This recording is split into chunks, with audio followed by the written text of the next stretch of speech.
Boa noite, colegas. Sejam bem-vindos e bem-vindas a esse nosso segundo seminário do Instituto Semblante Psicanálise, com o tema Os Desafios da Formação e Atuação do Psicanalista na Atualidade. Esse encontro que nós temos feito, tivemos o primeiro seminário do Semblante o ano passado, tivemos uns seminários, encontros intermediários no mês de abril, tanto em Minas quanto em São Paulo, e essa nossa segunda edição do seminário, que ocorre simultaneamente em Pelotas, nos dias 5, 6 e 7, a partir de amanhã, e também via Zoom para quem vai assistir fora da cidade, né? Vocês que estão em todo o Brasil, os nossos alunos do Semblante também convidados, inscritos no nosso seminário. Então, é um prazer estar aqui com vocês. Eu me chamo Michele Vasconcelos, sou diretora-geral do Instituto Semblante, sou analista, transmissora e supervisora do Instituto. E é uma honra estar aqui, né, iniciando com vocês, dando início, né, a esses 4 dias de atividades, né, que vamos receber alguns convidados que são nossos transmissores do Semblante. Alguns são vários, né, mas temos vários transmissores, mas alguns dos nossos transmissores são os convidados a estarem presentes nesses 4 dias, iniciando hoje com o professor doutor Jacob Siak, né? Com o tema Quais lugares para uma ética desejo em uma psicanálise à brasileira hoje? Nos dias seguintes, nós vamos estar amanhã, dia 5 do 11, com o analista elástico, a atualidade de Sandor Ferenczi para a clínica dos casos difíceis, com Michele Vasconcelos, eu. No dia 6 do 11, Desafios do Psicanalista no Século XXI, Cultura, Filosofia e Teoria Política, com o professor Fransmar Costa Lima. E no dia 7 do 11, encerramento, com a professora Juliana Lara, com a temática O Analista Espátula, Formação e Função na Clínica Winnicottiana. Então, são 4 noites de encontros, sempre a partir das 20 horas, no mesmo link que vocês têm. E agora, né, vou aqui abrir as honras da casa para o professor Dr. Jacob Siak, psicanalista do nosso instituto, transmissor de psicanálise, analista supervisor e várias coisas a mais que aqui já iriam várias páginas para falar do Dr. Jacob Ziak, né? Então, deixo aqui com vocês o professor Jacob Ziak. Boa noite, Jacob. Ótimo, até eu fiquei curioso com esse a mais aí que você deixou no ar. Ah, eu deixei no ar, porque eles pesquisam, eles colocam lá no Google, vão achar a plataforma Lattes, aí É, mas tem coisa que o Google não mostra, né, tem Michele? coisa que o Google Esse não a mostra. mais aí, aí que tá a E minha curiosidade. é quem tem a mais que é só nosso, né, Jacob? Bom, gente, boa noite, espero que todo mundo esteja bem, é um prazer recebê-los aqui, é uma honra também fazer a primeira fala, uma honra, uma responsabilidade. Por isso que a gente teve uma conversa, né? A gente sempre conversa as coisas em grupo antes, né? O semblante, ele nasce, eu acho que da temática que estamos aqui discutindo, que é ética e desejo, tá? E não é para discutir a ética do outro, é a nossa ética, a nossa questão ética, né? Porque muitas vezes parece que discutir a nossa ética ou se perguntar pela nossa ética toca o outro, né? Incomoda o outro, mas não é sobre isso, é sobre a gente buscar aquilo que é o mínimo de uma formação psicanalítica e com essa problematização que eu coloquei no título, né? Uma formação, uma psicanálise à brasileira, né? Que é algo que tem me tocado há muitos anos como pesquisador, né? Do que seria, então, transferir a psicanálise para condições de produção da formação social brasileira, tá? Isso não é algo que eu sou pioneiro, longe disso, né? A gente tem Lélia Gonzalez, Neuza Santos, Isidinha Batista, né, para falar do mínimo aí de algumas pesquisadoras que estão pensando a questão da psicanálise, o racismo, né, os processos de subjetivação, né, de ser sujeito no Brasil, então que são atravessados por questões históricas específicas e o quanto que elas não podem ser ignoradas na escuta dos processos de dor, né, da nossa clínica e de como que a gente vai praticar uma antropofagia, né, a moda do Oswald de Andrade para pegar esses conceitos da psicanálise que vem de fora, de outras condições de produção, de outras sociedades, e a gente pensar que a gente pode, como é que a gente vai manejar isso para a escuta da unicidade do nosso sujeito, que é feito de uma torrente de processos migratórios e diaspóricos, que é o caso do Brasil, né? Então temos questões aí da Constituição dos sujeitos negros, sujeitos indígenas, sujeitos europeus migrantes, né? E de migrações dentro do próprio Brasil. Então, a nossa literatura, inclusive, ela é muito farta nesses processos migratórios, se questionando aí o que que é o Brasil, né? O que é o sujeito brasileiro nesses processos de trânsito, de deslocamento, tá? Então, produzindo aí uma pergunta que é sempre um questionamento: o que que é o brasileiro? O que que são os brasileiros, né? Que fomentou aí pelo menos o nosso século XX todo em literatura, em ciências humanas, tá? Então, o que eu vou apresentar aqui hoje é uma problematização, uma sensibilização para algumas questões e pensando a nossa escuta nas condições em que a gente a exerce hoje, né? A nossa escuta, que é do não desvincular o sujeito do meio, mas não numa perspectiva determinista, né? Mas o meio numa perspectiva simbólica, afetiva, né? Eu acredito que as colegas nas próximas falas também talvez problematizem isso, né? Porque o próprio setting, seja ele online, seja ele físico, também ele é um espaço simbólico em que alguma coisa acontece. E o que acontece é o ato analítico. Então, o que que é esse ato analítico? O que que funda o ato analítico? E o que funda o ato analítico é o desejo de escutar, o desejo de acolher o outro. Só que o desejo de acolher o outro não de qualquer posição, da posição de analista. Não da posição de mãe do fulano, não da posição de amigo do fulano, não da posição de um suposto saber sobre aquele fulano, né?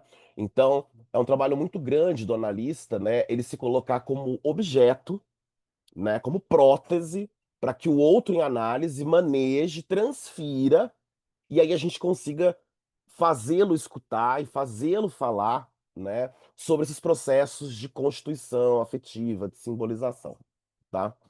É, Então, parte do que eu vou apresentar aqui não é só de experiência clínica, né? Eu trabalho com psicanálise esse ano de 2015, 16 anos mais ou menos, né? Entre teoria clínica, formação analítica. Então, comecei a trabalhar com psicanálise de fato no doutorado, mas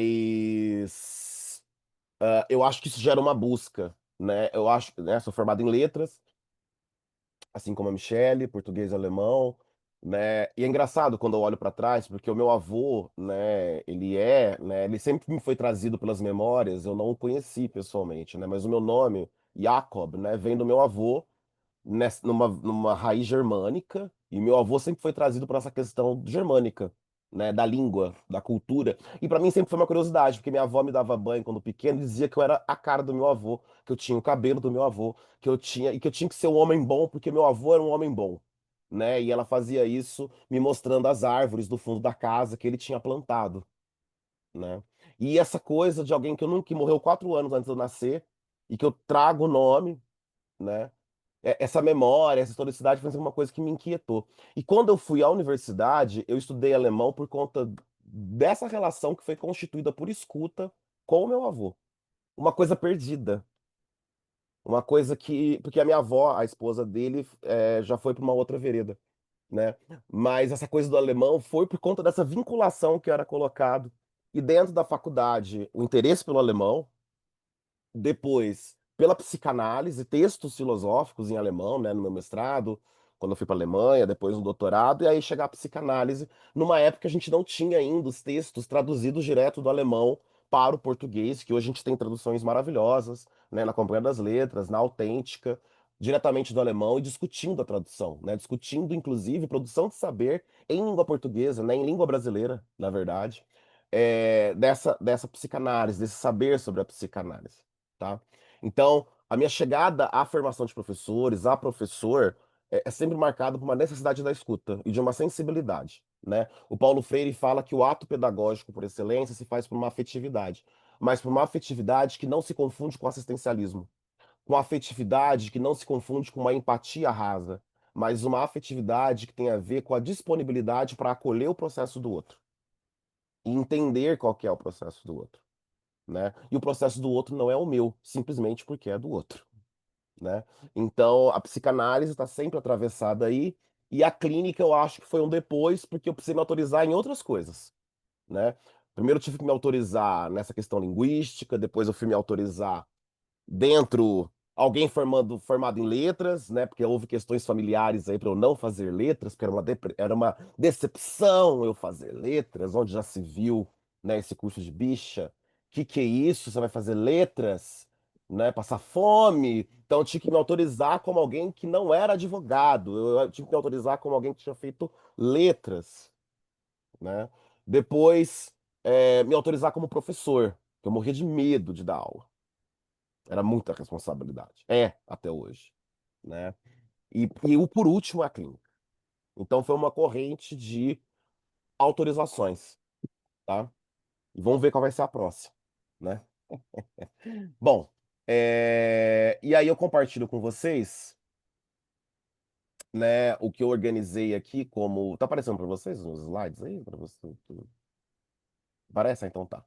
Né? Então, quais os lugares para uma ética deseja uma psicanálise brasileira hoje? Então, eu estou tentando pensar assim, bom, vamos ver se a gente chega a uma resposta, alguma provocação, né? Coloquei essa imagem aí, que foi uma imagem que eu tô ali delirando com o meu PowerPoint, que eu adoro essas imagens que o PowerPoint oferece pra gente. E aí, quando eu coloquei essa frase, na verdade, essa oração, né? Na verdade, namoração, né? É uma frase mesmo que eu coloquei. Aliás, eu tenho uma elipse aí, né? Tem professor de português que fala, ah, Jacó não sabe a diferença de oração.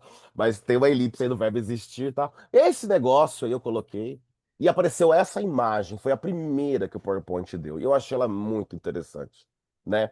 Porque ao mesmo tempo que a água, há um chão e tem um caminho entre essa água, essa fluidez e essa coisa sólida, mas que é areia, né? É aquele sólido, mas parece que desmancha no pisar, que a gente afunda, né? E aí um caminho sendo construído. Então eu achei muito interessante isso que apareceu, esse isso, né? E eu resolvi deixar porque estamos aí então tentando entender esse caminho entre coisas tão fluidas, né? Para tentar e o que é sólido, e é importante que seja um sólido areia, né? Como diz o Drummond no Consolo na Praia, Temos, né? temos. Esse sólido que ah, é possível desmanchar, remontar, né, e fazer outras coisas. Bom, e aí eu convido vocês a fazer um percurso comigo e eu resolvi trazer João Cabral de Melo Neto, porque já que estamos falando de uma psicanálise brasileira, o João Cabral ele é um mestre da palavra e de tomar a palavra como um brinquedo, que é o que a criança pequena faz, né? A palavra é um brinquedo, a criança vai brincar com a palavra. Ela brinca com a palavra, ela desmonta a palavra, né?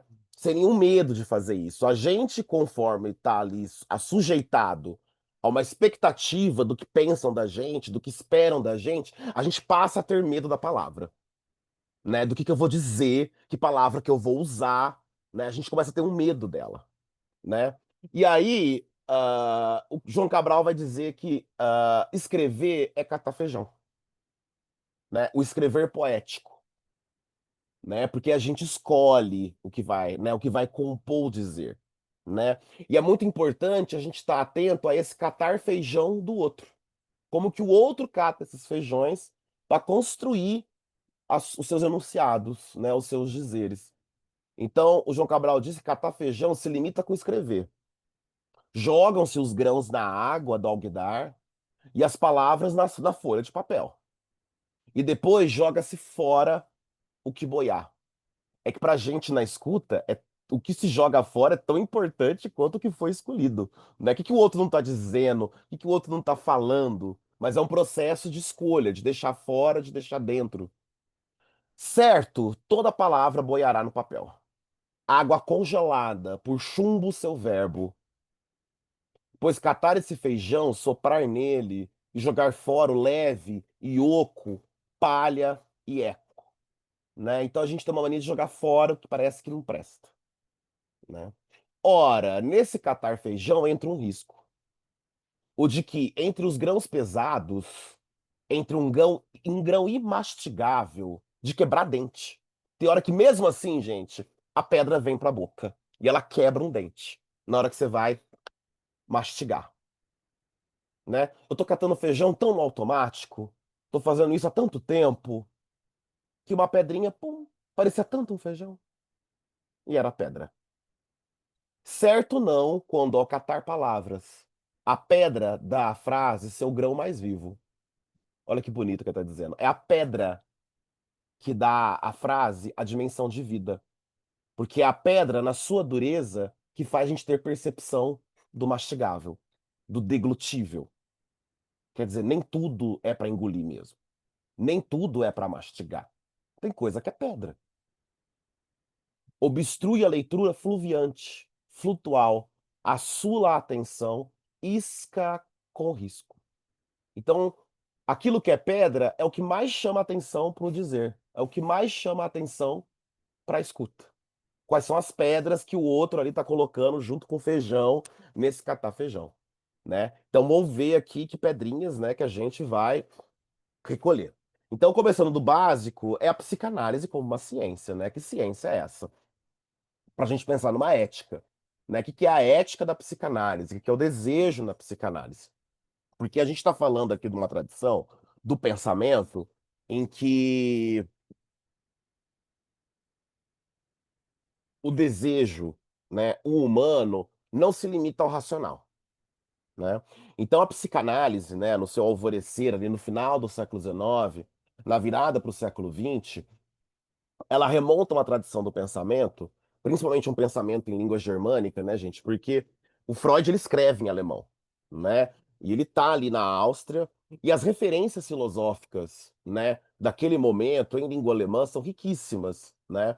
E quando a gente vai remontando cada vez mais para trás, né, os movimentos ali do século XVIII, século XIX, né, os pré-românticos alemães, né, que tem um livro aí super famoso, Sofrimentos do Jovem Werther, do Goethe, né? Os pré-românticos, eles estão propondo eles estão fazendo um resgate do Kant, porque o Kant ele faz uma retomada, né, num livro dele que é super importante, que é a Crítica da Razão Pura, né, de como que é possível separar a razão de emoção, né, ou como que é possível separar o inteligível do sensível se as duas coisas habitam o mesmo corpo. O corpo é um corpo sensível. O corpo que pensa é o corpo que sente. Então, como que é possível fazer essa separação? Ou se a razão, desde sempre, é uma razão sensível. E por que não a razão é uma sensibilidade? A razão é uma defesa. A gente racionaliza para se defender. A gente racionaliza para explicar. Né? Tanto que onde tem furo, onde tem falha, a gente vive ali uma experiência de desamparo. E esses pré-românticos, né, o Goethe, Companhia Limitada, é para isso, essa sensibilidade, gente, mas é uma sensibilidade que não tem nome. Não é a sensibilidade romântica no sentido idealista. Não é a sensibilidade no sentido raso, né? É uma sensibilidade no sentido profundo, que eles vão chamar de sublime. Eles querem buscar o sublime da existência, né? Aquilo que é violento, que é selvagem, que é para isso que eles olham. Mas isso é uma tradição, vejam, que já vem desde o protestantismo, né, nessa região, porque a reforma protestante, pelo menos ali na região germânica, tem a ver com, bom, até que ponto que a Igreja Católica estava fazendo com esse esse monopólio da leitura da Bíblia em latim, porque poucos liam e menos ainda a gente lia em latim dessa religião que não permite que as pessoas adentrem o profundo de si mesmas. Então, isso é uma tradição que já vem ali. Isso vai desdobrar nesses pré-românticos, né? Isso vai depois para toda uma tradição filosófica em língua alemã.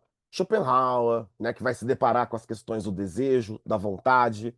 Nietzsche, né? A disputa política entre desejo e demanda. O Nietzsche já está falando disso, né? Querem mandar no nosso desejo, porque isso é político. Isso assegura uma ideia de Estado funcionando, de instituição funcionando. O desejo é aquilo do campo do imprevisível. Não só porque o nosso desejo é imprevisível, quando a gente coloca o desejo para jogo, o processo é imprevisível.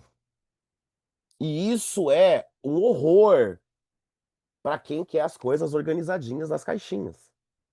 Então, há algo que a organização social capitalista tenta forcluir, tenta recalcar, que é essa dimensão abissal da existência. Essa dimensão onde não tem sentido, onde não tem representação, gente. Então, numa cultura capitalista, na cultura do consumo, na cultura do capital financiarizado, não tem lugar para a morte, por exemplo, para simbolizar a morte. Onde que a gente para? As nossas escolas, as nossas instituições fazem uma reflexão séria sobre a morte, uma reflexão séria sobre o sem sentido, onde não existe dizer. E isso é tão sério que as pessoas, quando não têm uma resposta, quando elas não sabem o que fazer, elas inevitavelmente tendem a achar que elas têm um problema. E não que é assim mesmo. Às vezes a gente não tem. Então o que a gente faz quando a gente não tem? O que a gente faz com esse vazio? Então, ao longo do século XIX, as ciências humanas, né, viveram uma crise porque elas eram acusadas, porque no Estado capitalista, né, uma ideia de ciência vai substituir a religião, né, como paradigma do pensamento. Então, e essa ciência é a ciência exata, é a ciência biológica, do corpo biológico, né? Então, para as ciências humanas, ficou um mato sem cachorro, né? Porque elas eram acusadas, ou vocês não têm método, ou vocês têm que se alinhar ao método biológico. Exato.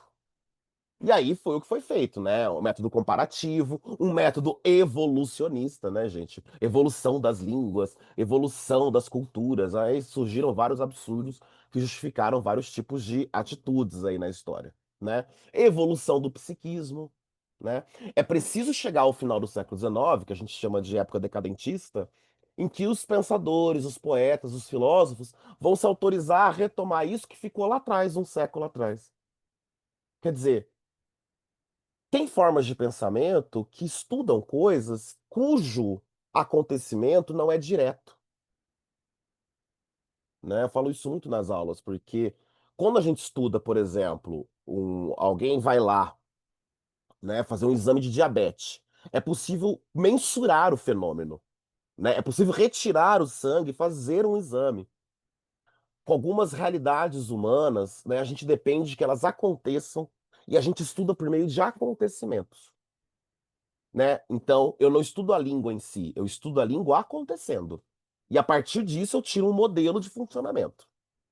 Eu não estudo a sociedade, eu pego acontecimentos sociais para estudar funcionamentos sociais. A cultura é a mesma coisa, gente. Alguém viu a cultura na rua aí? Ô, dona Cultura, boa tarde. Vai pro semblante hoje? Ai, não sei. Tô preocupada em salvar o mundo. Não, vai lá também que a gente vai falar de. Opa, arte. Alguém a cultura não, né? A cultura é acontecimento. São acontecimentos culturais. E esses acontecimentos que a gente captura para estudar por meio de sistemas mais ou menos organizados. E o psiquismo é isso. Ninguém estuda o psiquismo em si. A gente estuda por meio de acontecimentos. Então a ciência humana ela trabalha com uma negatividade, não com uma positividade. O que que é isso? A gente trabalha com outro método de observação, que não é uma observação direta. A gente recolhe materiais flagrantes para poder, a partir deles, entender uma outra organização. Então, na escuta clínica, eu não estou vendo o psiquismo acontecer ali na minha frente, a não ser metaforicamente, claro. Eu vou recolher sequências de fala que são organizadas segundo uma lógica que é a do paciente, é a do analisando, para eu tentar entender o funcionamento psíquico. Aquilo que se repete, aquilo que não vem. É o jeitinho com que ele cata feijão. É como ele reage quando vem uma pedra, onde não era para aparecer a pedra. É como ele reage quando, além de aparecer a pedra, ele mastigou e quebrou o dente. Na frente do analista, quebrou o dente. Apareceu o buraco do dente. Então, a gente não lida com o psiquismo, mas com esse material muito delicado e que a gente tem que ter a escuta para não interpretar isso a partir dos nossos enquadramentos. Ao contrário, é como o paciente constrói os seus enquadramentos, né? É como aquele paciente tornou a vida dele vivível a partir de processos de luto, a partir de processos de desamparo. Por isso que o Freud diz, Lacan também diz, que a nossa abordagem aqui vai ser eminentemente freud-lacaniana. Por pior que pareça ser, por mais louco e descompensado que pareça ser o sintoma do paciente, é como ele chegou até você. Isso precisa ser acolhido. Porque é a partir desse material e não de outro que você vai conversar com ele. É a partir das condições dele que você vai estabelecer um laço com ele, não das suas, né? Então, o Roland Barthes, ele fala de um grau zero da escritura, né? Talvez a gente possa falar de um grau zero da escuta. Porque eu vou construir como aquele paciente, com ele, como que ele organiza. E eu vou fazer as perguntas mais básicas, mais óbvias, né? Porque onde está o mais óbvio é onde está o mais nó. É onde ele mais se segura ali para o negócio não desamarrar, para o negócio não desandar. Então, a psicanálise enquanto ciência, ela não é uma ciência do campo positivista, né? Que lida com coisas, entre aspas. A gente lida com fenômenos. A gente lida com acontecimentos pelos quais a gente acredita ver algo em funcionamento, né? O psiquismo, gente, isso é muito bonito. O psiquismo é aquilo que fala para além do analisando. Ele nem percebe o psiquismo funcionando. Quando o paciente fala, alguma coisa está falando em outro lugar. Essa coisa é o psiquismo. É o inconsciente. É aquilo que ele não se dá conta o tempo todo. E esse inconsciente, ele não é só desse sujeito. Ele também é atravessado por questões do meio, em termos históricos, ideológicos, sociais, né? Porque a gente tem o inconsciente funcionando aí, esse automatismo funcionando, tá? Desde sempre, né? A gente é chamado a existir nesse lugar do automatismo, do filho, do pai, da família, né? É uma festa que já vem malhada antes de eu nascer, né? Então o negócio já está funcionando ali antes e antes e antes em outro lugar. A questão é entender como essas coisas passaram a funcionar e que merda, né? Como que eu passei a fazer parte delas? Como que eu cheguei aqui? O que eu tenho a ver com isso? Né? Então, é uma ciência que trabalha pela negatividade, mas veja, isso não tem nada a ver com pessimismo, né? A gente trabalha pela mediação dos fenômenos. E a gente tem que estar muito atento, né, para ver o negócio acontecendo ali na sessão, tá? Bom, dito isso, a nossa matéria-prima principal que a psicanálise vai se deparar é: precisamos normalizar o mal-estar, né? Quando eu digo normalizar o mal-estar, gente, não é no sentido de se acostumar com ele ou num sentido não ter o que fazer, tá? Né? Como diz Odete Roitman, detesta a portadora de más notícias, meu bem. Mas a vida é chata, né? Não é a palavra que eu estava buscando não estava vindo, ó, agora veio a pedra. Ps, ps, ps, ps. Resignação. Não é uma resignação necessariamente. Gente, alguns se resignam e se implicam na resignação, é o que eles querem. E tá tudo certo. É tirar da alienação e colocar o campo do desejo para jogo. É a palavra, é a metáfora que você vai escolher para organizar a sua vida daqui para frente? Porque a gente escolhe metáforas. Escolhe assim, não no sentido volitivo, né? Ai, qual metáfora que eu vou viver hoje, né? É no processo do inconsciente, né? Então, por exemplo, eu sou professor. Isso é uma metáfora, né? Porque de quantas maneiras isso desliza na minha vida? Vocês sabem que uma vez duas vezes isso aí me chegou assim, chega pelo outro, né? Meu irmão foi casar e teve aquela lista de casamento, aquelas coisas, né, que a gente faz quando vai casar, lista de casamento, pra arrancar coisa dos outros, né? Fica tranquilo que eu também vou fazer, tá? Vou mandar pra vocês também. E tava ali Jacó, e tava lá os padrinhos, né? Jacó, o professor da turma, aquilo me chegou, eu falei, ei, eu tô como professor aqui na lista de casamento, do meu irmão. E um dia eu tava num bar, anos atrás, com dois amigos meus, e eu falei, não, eu acho que tá errado. Aí eu fui começar a explicar, eles começaram a rir. Falei, vocês estão rindo, eu sou palhaço? Eles falaram assim, não, porque lá vem a professora. Então, assim, você pensa que tem uma metáfora, tem uma coisa funcionando para além da sala de aula. E que estão nomeando, é uma metáfora. E talvez esteja me organizando, organizando a forma de eu dizer, e eu não tô nem percebendo. E como que isso está chegando para os outros? Mas sem uma metáfora, a gente não entra na linguagem. Eu tenho que ter uma metáfora. Mãe, professor. E às vezes, mesmo querendo ser professor, eu falo como mãe. Então, cuidado para querer ser analista, não ser mãe. Não ser colega. Ali é outro lugar. É essa metáfora que você vai construir. E você vai errar, tá? Fica tranquilo. Vai errar. A questão é a qualidade do erro. É o que a gente faz com ele. É a disposição para acolher. Então a psicanálise ela vira para esse vazio, para esse mal-estar, para esse desamparo, para esse desejo, para essa ética com isso que é do mal-estar. É uma ética do mal-estar, porque desejo e mal-estar estão imbricados, né? Desejo e mal-estar estão conectados, né? Gente, isso aqui é tão sério que nesse seminário um, né, do Lacan, o livro um, os escritos técnicos de Freud, aí ali ele está sistematizando durante um ano, porque os seminários do Lacan duram um ano, né? Ele tá dando cursos ali, transmissão de psicanálise. Nesse primeiro ano, o Lacan ele tá marcando ali um pé do que ele acha que é a psicanálise.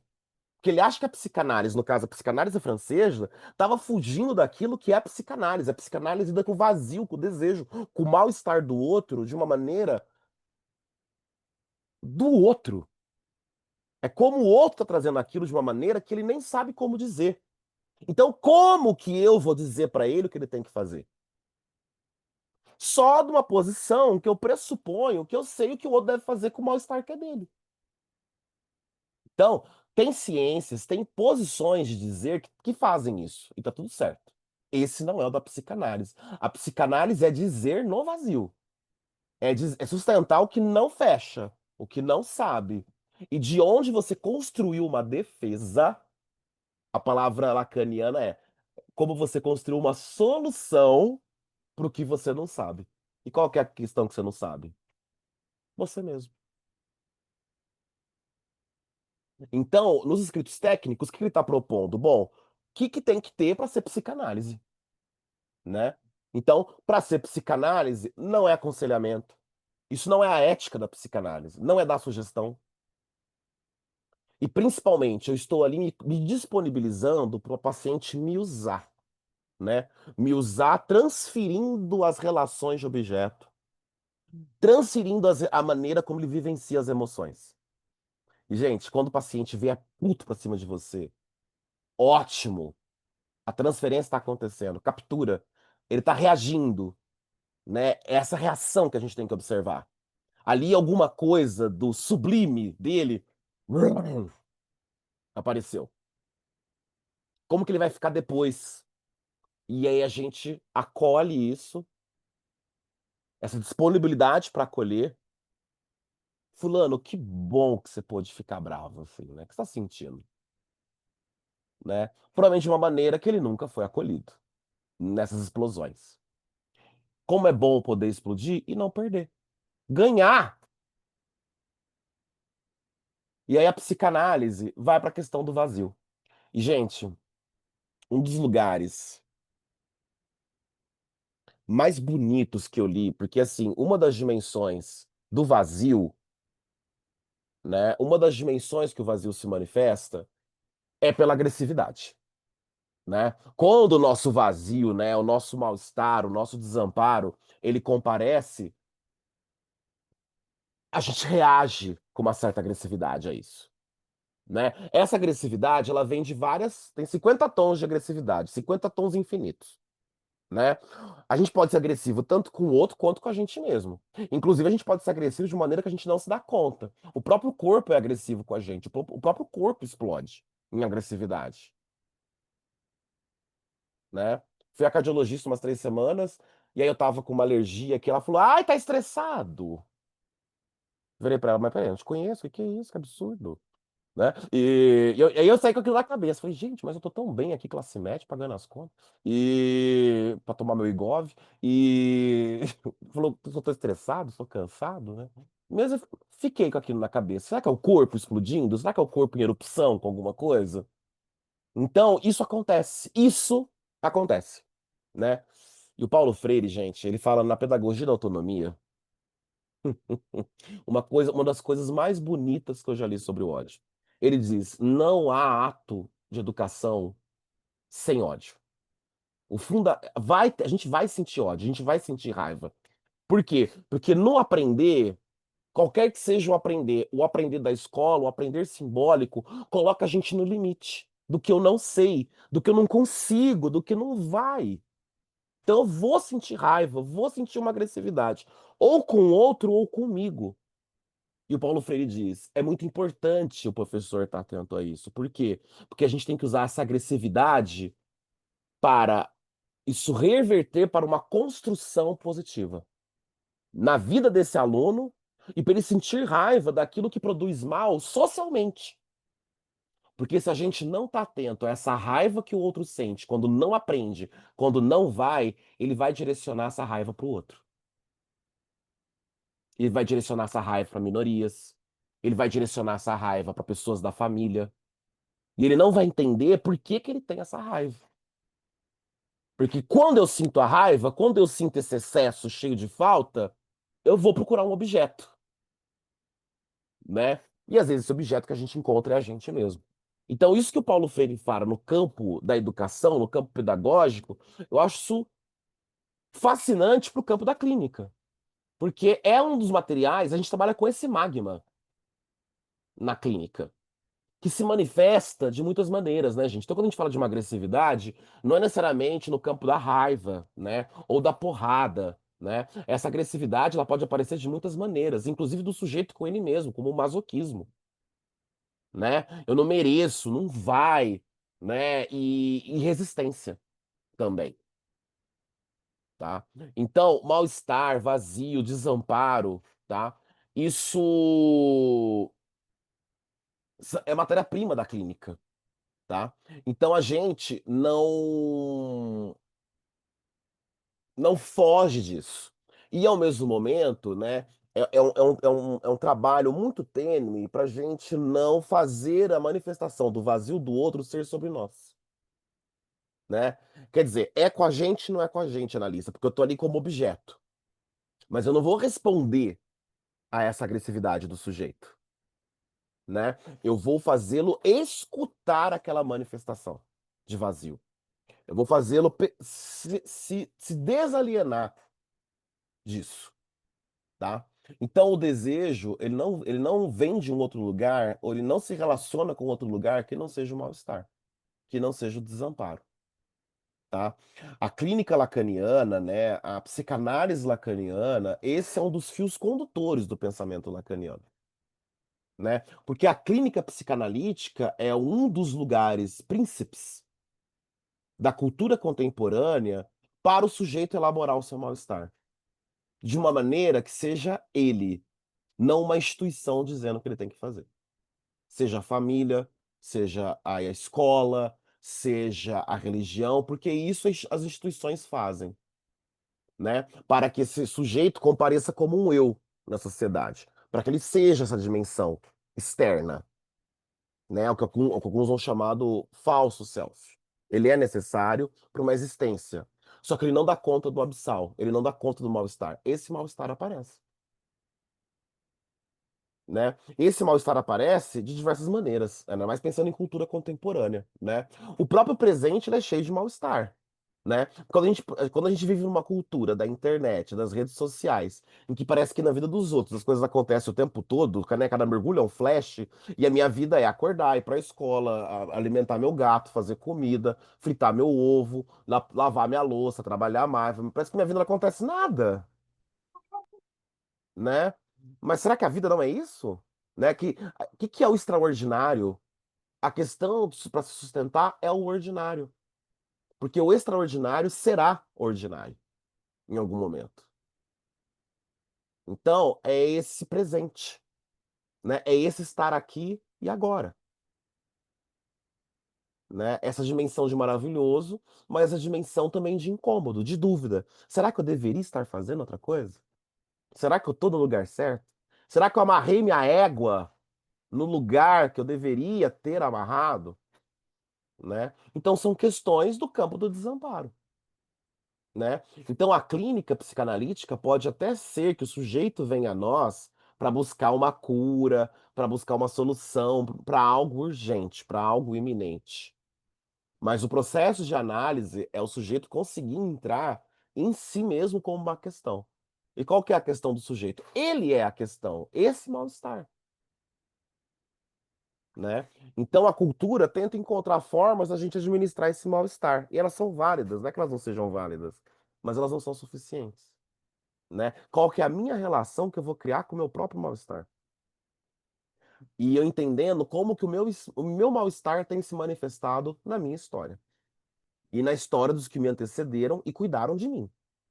Como que eles lidam com o mal-estar deles, né? E o que, que é sobre eles, o que, que é sobre mim. Então a nossa ética na psicanálise, né? A ética do desejo, né? É o que a gente faz diante dessa convocação, desse estranhamento, desse estamos aqui e não estamos ao mesmo tempo, né? A maior falta de ética do sujeito é consigo mesmo. Quero dizer, quando ele se aliena do seu desejo, né? Ou seja, há algo que não se esgota na demanda. Quer dizer, o que é a demanda, pessoal? É a ordem do outro, né? Então, eu vou fazer uma carreira, eu vou ter um trabalho, eu vou ter filho, né? Eu vou ter, sei lá, uma empresa, eu vou fazer um curso XYZ, né? São todas linguagens do outro para eu investir energia. Mas ainda assim há energia, há excitação, né? E o que que isso me diz? Porque muitas vezes a gente toma essa excitação como algo ruim, como uma doença. Mas se isso que eu chamo de doença sou eu. Sou eu onde eu não me penso, né? Por quê? Porque a própria cultura tem um elemento do recalque, né? Recalcar essa dimensão do vazio. Porque, gente, capitalisticamente falando, o vazio ele é meio contraproducente, né? Quer dizer, né? Não é muito produtivo, digamos assim, no sentido financiarizado da coisa, né? A gente se ocupa o tempo todo, né? Tem plano o tempo todo. É difícil sustentar uma vida comum às vezes, né? Mas qual que é a vida que não é comum, né? Que não tem a dimensão do comum, né? E a vida que não tem o comum, será que é uma vida vivível? Uma vida que é extraordinária o tempo todo? Como que você sustenta isso? Então a nossa ética não é escutar o outro da minha posição, é escutar o outro de uma posição que ele não se escuta ainda também.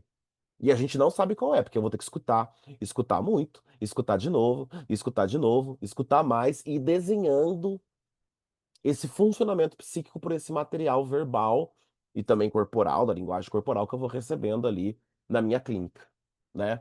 Por isso que esses conceitos, né, o Lacan vai colocar que são os conceitos centrais da clínica para a gente praticar, numa perspectiva lacaniana, a nossa ética. A gente não deixar de escutar, né? Que é inconsciente, pulsão, transferência e repetição, né? Então, segundo Lacan, esses são os quatro conceitos fundamentais. Claro que tem muitos outros conceitos, mas segundo eles, a clínica psicanalítica tem esses quatro aqui por norte, né? Então, o inconsciente não é o que o paciente não sabe, né? O inconsciente não é isso. O inconsciente é o que é o recalcado. É o que a gente esqueceu que sabe. A gente passa pelo inconsciente, né? O inconsciente, de repente. Gente, a gente não encontra com o inconsciente, a gente tropeça nele, tá? A gente tropeça, dá de cara no chão, se machuca, né? Porque onde não era pra aparecer, aparece, né? Depende ali de como que eu. E principalmente ele aparece conforme o outro tá me escutando. Quando os meus amigos do bar falaram, lá vem a professora Helena. Primeiro que tinha um estereótipo aí na fala, né? Mas eles estavam me escutando de um lugar que eu não tinha me experimentado escutar. Na hora eu fiquei possuída na ragatanga, obviamente, porque eu falei, tô falando uma coisa séria aqui, estão rindo da minha cara, né? Mas ao mesmo tempo aquilo marcou um lugar para eu ficar, aquilo causou uma ressonância, né? Que lugar é esse que estão me escutando, né? Que sintoma, que forma de amarrar, que forma de fazer solução das coisas, né? E vocês sabem que o lugar do professor na cultura circula de muitas maneiras, né? Uma das maneiras que o lugar do professor circula na cultura é o professor tem que saber tudo. O professor não pode ter dúvida. O aluno perguntou, você tem que saber, né? E isso fez muito sentido quando um dia eu perguntei pra uma pessoa assim, por que que você pergunta essas coisas pra mim, né? E você não pergunta essas coisas pro fulano, né? Essas coisas que você tá me cobrando, o fulano também fala pra mim, e eu nunca vi você fazer esse tipo de intervenção. Por quê? E essa pessoa me respondeu. Essa pessoa começou a chorar, ela falou assim, porque eu sempre achei que você aguentava. Isso é um pouco também a metáfora do professor. O professor aguenta. O professor sabe, ele não pode não saber. Então eu posso falar, eu não me preocupo em perguntar antes. Eu parto de um imaginário, né? Então, inconsciente é o campo do recalque, né? Sem recalcar o vazio, não tem eu, né, gente? Quem que é o eu? O eu, ele não é qualquer eu. Esse eu, ele é produzido historicamente. Ele é produzido, gente, o nosso eu, ele é produzido independentemente da tua vontade. Se você está aqui como eu. Uma das dimensões para você estar aqui é como um eu, né? Para você ser um ser falante para o outro, você existe para o outro enquanto um eu, né? O outro, quando a dimensão dele de vazio aparece, ai meu Deus, né? Ou eu saio correndo, não quero, ih, Deus me livre, tô cansado. Ih, gente esquisita, hein? Gente estranha, gente deprê, tô de boa. Agora, quando você ama, você sobrevive do lado do outro ali, sustentando também quando ele aparece na dimensão de vazio, na dimensão do sujeito, né? Diz que não tem sentido, que não tem lógica. Inconsciente é isso. Não é que ele não tem lógica, é uma outra lógica. É uma outra organização, né? Do impossível, né? O impossível não do que nunca vai acontecer. Até hoje não aconteceu. Às vezes encontra formas de acontecer, né? Então o inconsciente, ele também diz respeito ao campo da pulsão, gente. A pulsão é essa excitação que simplesmente existe. Durante muito tempo, né, o Freud acreditava que o ambiente era determinante para a excitação do sujeito. Depois o Freud vai perceber que não. O Freud vai perceber que o sujeito tem uma excitação em si. Em si, o sujeito ele é excitável e ele excita os outros. Você nunca teve assim, ai, aquela Paola, ai, não me desce, viu? Deus me. Mas já conversou com a Paola, Jacó? Nunca, mas a cara dela você já viu? Cara de entojada, cara, eu não gosto daquilo não. Mas nem conversou com ela. Não, excita. Produz e eu tenho que grudar no simbólico para me organizar. Porque é óbvio, né? O problema é a Paola, porque eu nunca conversei. Nunca conversei. O problema é até a cara que ela tem, né? No meu narcisismo. Então a pulsão é essa excitação que não tem quê nem para quê. Ela existe. Ela é o fundamento da vida e também o fundamento da nossa relação com a morte. E muitas vezes a ideia de paz que a gente tem é uma paz sem excitação. Gente, isso é nirvânico. Isso é a morte. Se tá vivo, tem excitação. E a gente aprende, e é uma questão assim, aprender a viver com uma excitação que não é do outro, é sua. Ninguém sente isso do jeito que você sente, né? Então tem uma questão da ética da psicanálise, né, gente? Por pior que a pessoa tenha feito alguma coisa, qual que é a relação dela com aquilo? Né? Como diz a Hannah Arendt, tentar entender não é a mesma coisa que aceitar. A gente não tá lá para aceitar nada, mas o que que é o movimento que leva o sujeito àquilo? O que ele tem a dizer sobre o que ele fez? Por mais terrível que ele tenha feito, ele não tem nada a dizer, ele não vai ser escutado. Então há essa ressonância dessa ética, né? Então essa pulsão toma, essa excitação, ela toma o corpo desde sempre. Essa excitação, gente, ela é anterior à palavra.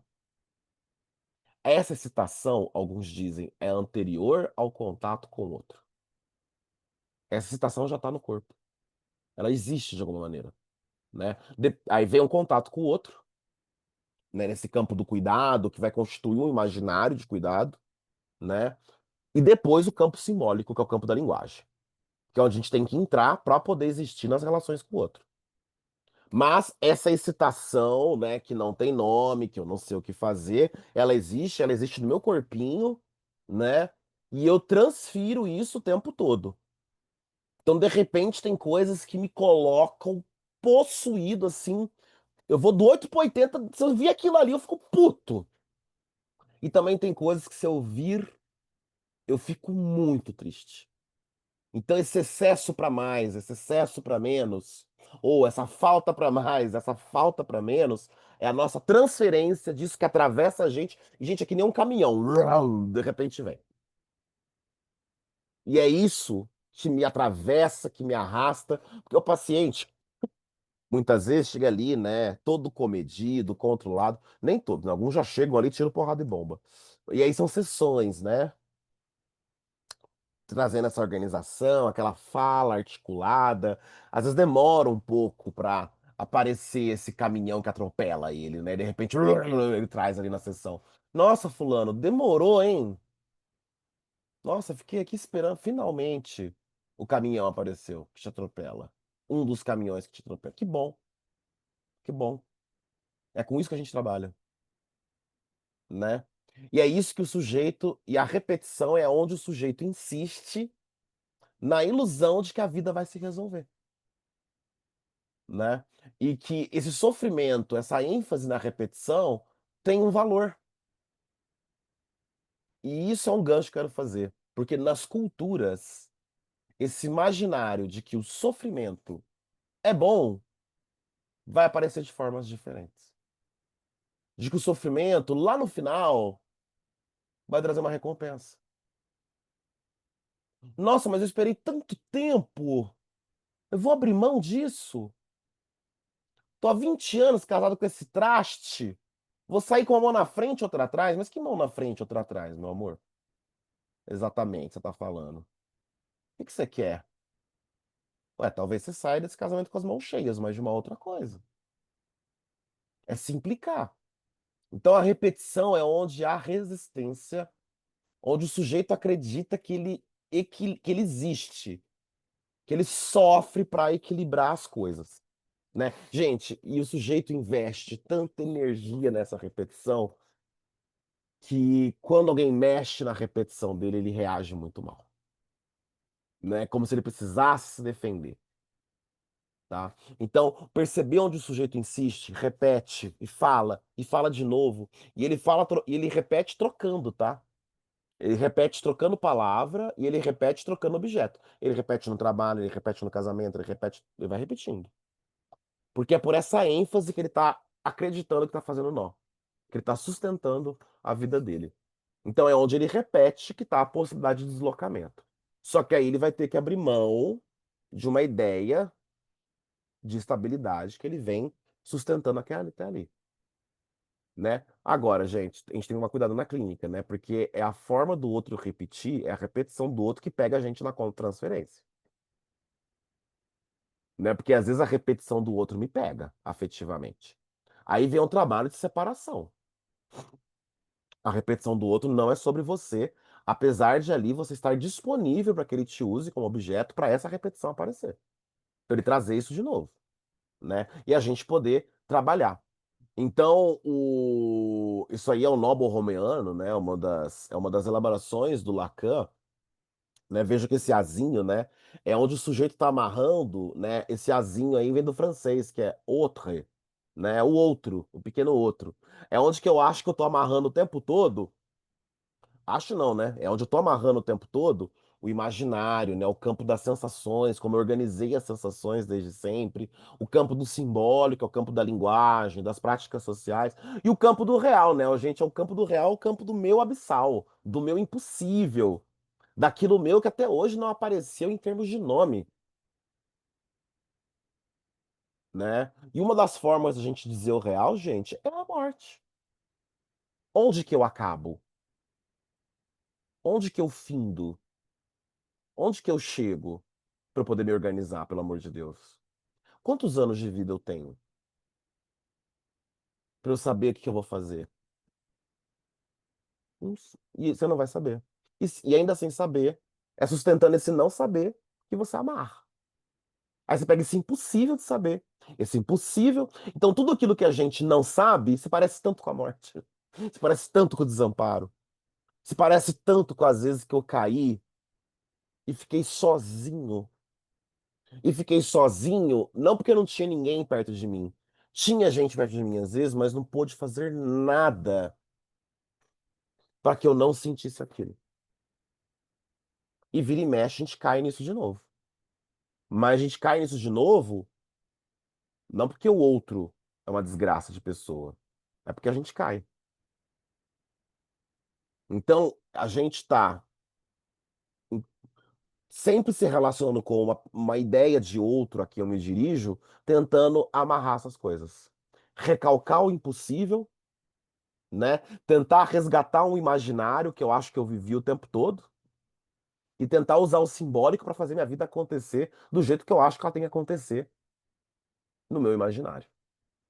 Né? Então a gente trabalha no campo do simbólico, porque é o simbólico que o sujeito traz para a análise, é a linguagem, e através da organização simbólica, como ele organiza a linguagem, ele repete o que ele não traz, o que ele não consegue dizer, que a gente percebe como que ele está tentando lidar com esse campo das impressões, do impossível, para poder existir na relação com o outro, tá?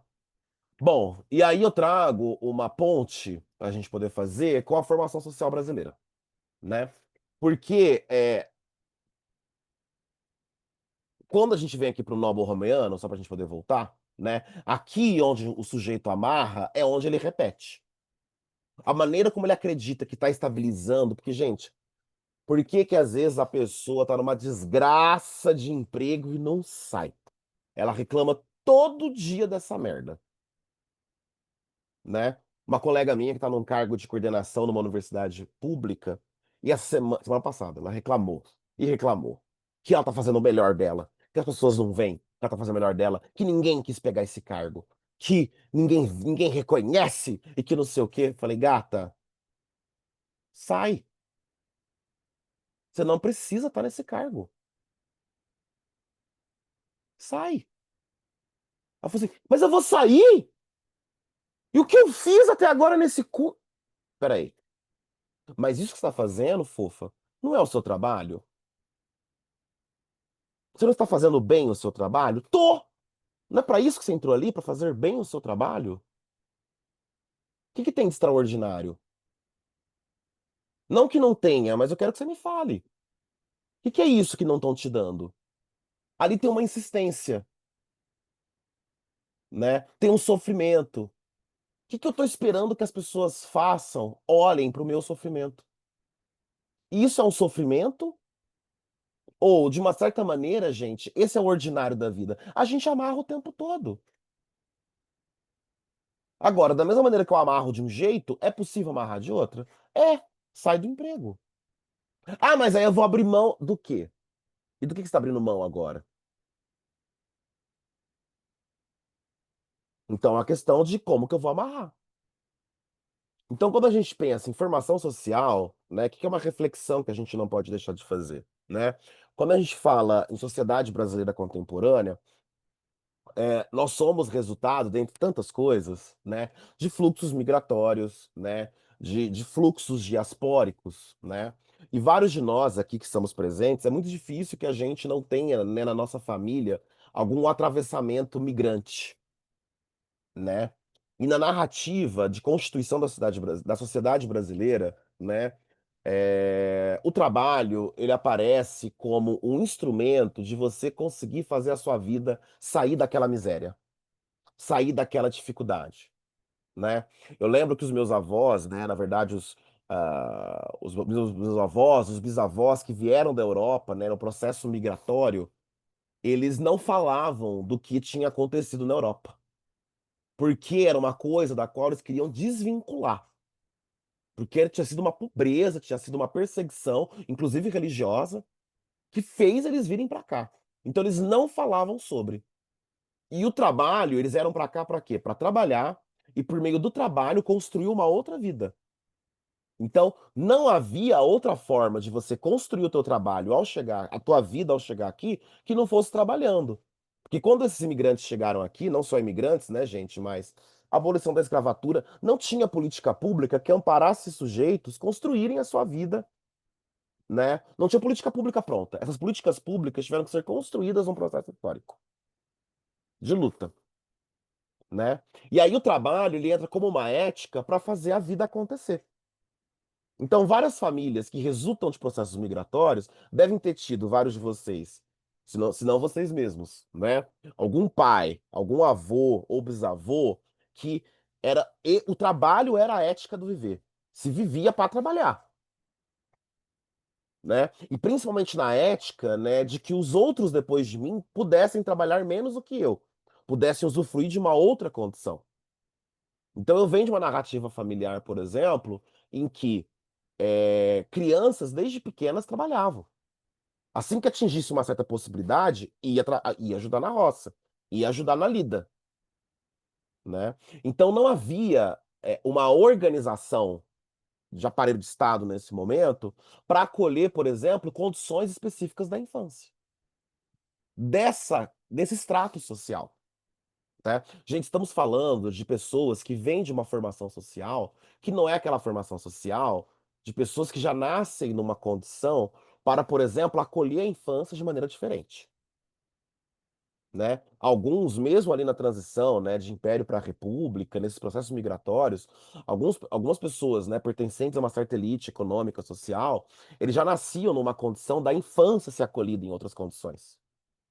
Né? Não era o caso da classe trabalhadora, e principalmente dessa classe trabalhadora mais empobrecida, né? Que não havia aparelho de Estado para acolher a infância, né? Então era preciso que o trabalho fosse essa ética, né? Então essa ética do trabalho, do valor, do sofrimento, né? Para se conseguir ter as coisas, como é difícil ter as coisas, né? Como é absurdo hoje eu olhar para as pessoas, como elas compram as coisas fácil, como elas trocam as coisas fácil, porque é uma outra ética com as coisas.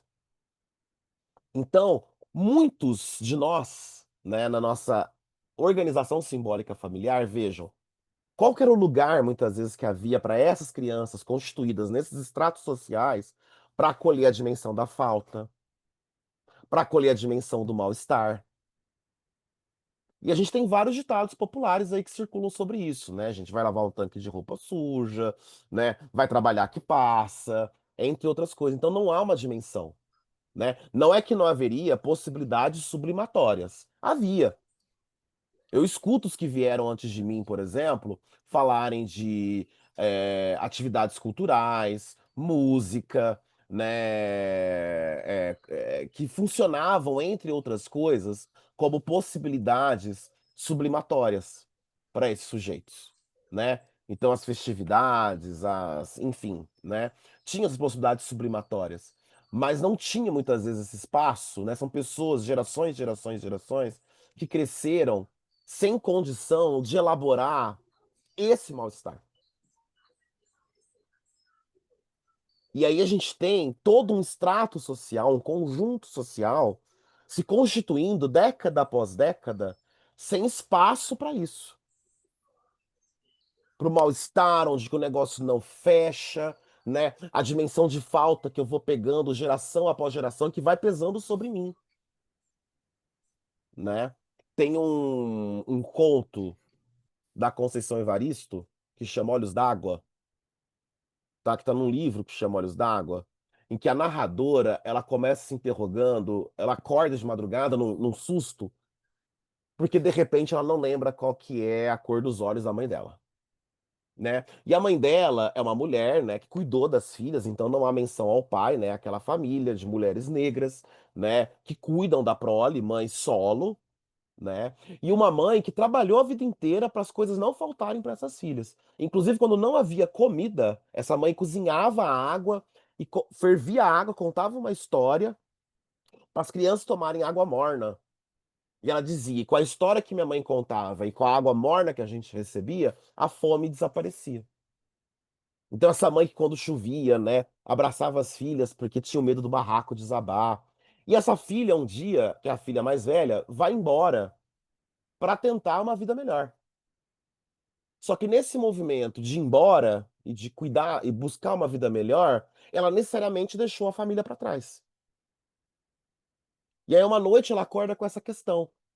Quero dizer, se o preço para ela ter uma vida melhor era não viver mais no lugar onde a família vivia. E que isso era uma escolha. O que que ela teria que perder para ter uma outra vida? Então a gente está falando de uma formação social, né, que vem se construindo há décadas, há séculos, né, num processo em que de déficits históricos, né, e de sujeitos que demoraram muito para serem reconhecidos como sujeitos. Né? Gente, se demoraram para serem reconhecidos como sujeitos de direito do seu trabalho, imagina serem reconhecidos como sujeitos da sua falta, do seu desejo, né? Então, muitas vezes na clínica, o que vem para a gente são sujeitos, pacientes, né, sobrevivendo a processos simbólicos, familiares, que vão sendo transmitidos de maneiras de resolver a vida, maneiras de fazer amarração simbólica, né, mas que tem a ver com processos sociais muito específicos, né, ligados ao universo do trabalho, ligados ao universo econômico, ao universo jurídico, né. Então a gente e ao mesmo tempo, a gente construiu uma geração nova, né, que a gente vê chegar à clínica agora, que é uma geração que tem condições, né, nas classes trabalhadoras, né, de repente fazer escolhas de maneiras que eu não pude fazer, eu como cuidador não pude fazer, né, mas parece que muitas vezes a gente ainda não sabe bem o que fazer com essa geração, né, que talvez possa escolher mais, possa ter mais acesso à informação, né, não precise trabalhar ao mesmo tempo em que estuda, mas parece que não se sabe muito bem o que fazer com a formação desse sujeito. E muitas vezes uma culpa nos pais. Será que eu errei dando tanta coisa para o meu filho? Será que eu errei deixando de fazer coisa? E como isso aparece no discurso, né, dos pais sobre os filhos, porque eu não tive isso, porque o seu avô, né? Então, um processo social, né, do Brasil, eu trago duas referências aí, as duas da Lira Schwartz, né, que é pesquisadora sobre as formações sociais brasileiras, mas principalmente essa reflexão de como que as nossas práticas simbólicas sociais, né, elas não se constituem, ou não se constituíram, e não se constituem, né, porque é um presente ainda, como se constituíram na Europa, né? Porque a nossa relação com o trabalho, gente, é, no Brasil, nas formações sociais brasileiras, tem, né, e dos sujeitos do trabalho, né, dos sujeitos que trabalham, que transformam a realidade, ela entra numa dimensão diferente, de autonomia, inclusive, né? Até hoje parece que é muito arriscado a gente falar de autonomia do sujeito brasileiro nas suas instituições, né? É algo com que a gente tem uma dificuldade ainda de lidar. Né? Então, muitos sujeitos, né, que chegam à clínica hoje com o seu mal-estar, né, veem isso de uma dimensão, de uma formação social, né, que por um lado, neoliberal, capitalista, não tem espaço mesmo para o mal-estar, né?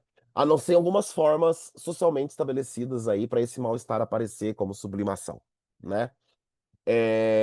Mas ao mesmo tempo que vem de um extrato social de que eu ter o meu mal-estar eu vivenciar o meu mal-estar, apesar do que meus pais passaram para me criar, dos que os que vieram antes de mim passaram para eu existir, me coloca numa posição de culpa. E o que acaba se transmitindo simbolicamente, geração após geração, é uma culpa. O que que eu faço com isso que eu estou recebendo, que os que vieram antes de mim não tiveram, mas que me produz culpa, ao invés de me produzir um pouco mais de autonomia. Junto com a autonomia vem culpa. O que que eu faço com isso? O que que eu faço com o que os outros que tiveram, vieram antes de mim, não tiveram, né? Então, quando eu posso, por exemplo, usufruir de espaços de escolha que os que vieram antes de mim não tiveram, por exemplo, né? Então, as nossas práticas sociais nacionais, né, nas suas diversas constituições da formação brasileira, são atravessadas por questões étnicas, por questões migratórias, né, dos processos de um sujeito passar a existir, né? E alguns sujeitos, particularmente, né, eles vivem sobre uma retórica da extinção, sobre uma retórica do perigo da própria existência, de uma maneira muito mais marcante, né? E não só hoje, né? É um processo histórico. Então, o que fazer, né? Isso que os meus avós passaram, isso que os meus pais viveram, é para me libertar ou para eu ficar preso para sempre? Isso é uma tarefa que o sujeito em análise vai ter que para se colocar a própria questão. Porque parece que só de eu sentir o meu mal-estar e me permitir sentir o meu mal-estar, parece que eu já não tô me coloco uma posição de menos com os que vieram antes de mim. Dito isso, né, eh, a gente volta para essa imagem, né, pra gente poder quais são as respostas para esse mal-estar? Para essa escuta clínica do mal-estar, dentro de uma formação social que não é qualquer uma. Né? Então é preciso pensar os processos de repetição, os processos simbólicos de repetição, também dentro de uma dimensão social, também dentro de uma dimensão ideológica, né? Também dentro de uma dimensão histórica de como socialmente, historicamente, a gente está tentando sustentar uma vida vivível. E qual a relação que a gente estabelece com isso? As relações de culpa, as relações de dívida, mas também eu bancar o meu desejo de ter uma outra vida. Não ter a vida dos que vieram antes de mim tiveram. Sem culpa, sem dever. E como essa vida é possível? Como é possível eu ter uma vida mais livre que a do que os meus pais, digamos assim, sem ter culpa por viver isso? E a nossa literatura, ela tá cheia de experiências de sujeitos tentando viver essas experiências de não me sentir culpa, peso, né, por não querer ter isso que veio antes de mim, por eu não querer viver antes disso, né. Então quando eu falo que o brasileiro não existe, estou parafraseando aí o Lacan, né, quando ele diz que a mulher não existe, porque veja, existem mulheres, né, e o Lacan, gente, aí tem um pulo do gato, né, ele tá dizendo o seguinte: bom, a mulher não existe mulher, existem mulheres. E porque o Lacan ele coloca uma questão que a terceira onda feminista vai colocar também, né? A mulher era um irrepresentável da cultura, porque a mulher era definida sempre por oposição ao homem. Então a mulher é o que o homem não é. Então, para pensar a mulher, é preciso pensar a mulher para além do homem. O que que é a mulher sem o homem? Esse é um lugar que ainda não foi construído. Porque é um lugar que não dá para construir uma cultura masculina. Porque numa cultura masculina, o masculino sempre vai ser uma referência. Então, na psicanálise, é preciso criar o lugar de existência do brasileiro. E esse lugar de existência não é escutando um brasileiro como eu escuto um europeu. Então, como criar um lugar para uma existência de uma escuta brasileira, de sujeitos brasileiros, numa epistemologia que chega para a gente de além-mar, né? Que ponte que é possível criar? Que digestão que eu vou fazer isso? Né? Então esse lugar, né, dessas brasilidades estão aí para serem construídos. E a gente tem literatura de sujeitos negros, mulheres negras, Conceição Evaristo, né? A gente tem a literatura indígena contemporânea, né? A gente tem a Julie Dorrico, vocês vão encontrar hoje na internet como Trudoá Dorrico, né? Eu sou Macuxi, outras histórias, e ela contando esse processo de se descobrir um sujeito indígena, Porque ela não foi criada como indígena, ela foi criada como ocidental, por uma escolha da mãe e da avó, que não queriam que ela sofresse, né. Paletó e eu, né, a história da Aparecida Vilaça, que é uma antropóloga do Museu Nacional do Rio de Janeiro, e ela vai contar a história dela de convivência, ela morou anos com os Wari, né, então de se descobrir um outro brasileiro na relação com essas populações indígenas, né. A Mara Moura, que é um romance, aí eu acho que desses é o mais novo, né, que é uma literatura travesti, né. Então como que um travesti conta a sua história sem ser por uma perspectiva de romance que até hoje está estabelecido. Porque se eu contar a minha história a partir de um formato de romance que já está estabelecido, eu estou usando a linguagem do outro. Então o que seria um romance travesti a partir de uma estrutura travesti de dizer? O que que é esse jeito de dizer? É uma busca, né. E ao mesmo tempo aí o Quarto de Despejo, da Carolina Maria de Jesus, né, colocando para jogo o dizer do seu desejo, ela não quer estar nesse lugar, ela quer sair desse lugar, da fome, né, que é o lugar ali que ela chama da favela. Né. Então ela vai para o diário, ela vai para a escrita para construir um lugar do vazio, que é esse vazio da fome. Esse mal-estar que ela materializa no lugar da fome, né. Então esses lugares da não identificação étnica, da fome, do trabalho e de não haver espaço para elaborações afetivas, né. E quando a gente olha para as nossas famílias, redutos de imigrantes, né, às vezes questões, afrodescendentes, indígenas, né, o quanto na nossa cultura brasileira foi criado o espaço para acolher esse mal-estar,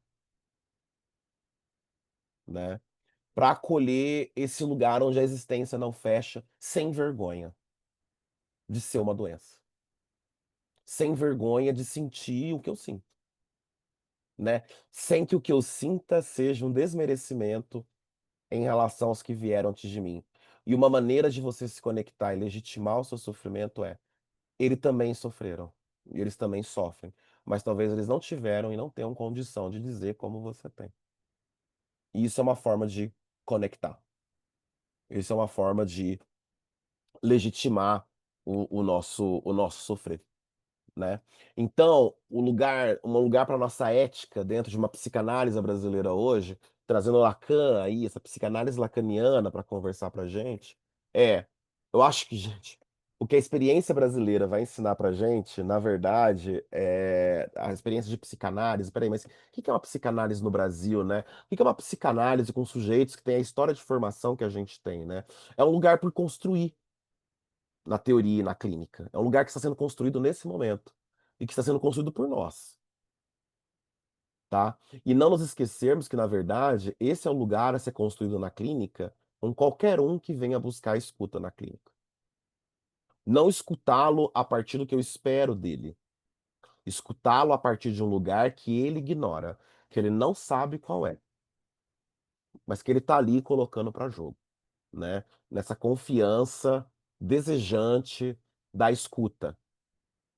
Né. Então, esse é um lugar importante da experiência, latino-americana, da experiência brasileira de se fazer psicanálise. Tem um buraco aí, e ainda bem, né, pra gente pensar, né, especificidades, tá. E o meu nome é Zeferino, né, a gente começou com o João Cabral, a gente retorna para ele. Né. Então essa história desse acúmulo de zeferinos que vieram, né, nesses processos migratórios, né, escravagistas, né, indianistas, né, como há muitos severinos que é santo de romaria, deram então de me chamar Severino de Maria. Como há muitos severinos com mães chamadas Maria, fiquei seno da Maria do finado Zacarias. Mas isso ainda diz pouco a muitos na freguesia. Por causa de um coronel que se chamou Zacarias, e que foi o mais antigo senhor desta sesmaria. Como então dizer quem fala, ora, a vossas senhorias? Então quem que é o João? Quem que é o Maria? Quem que é o da clínica?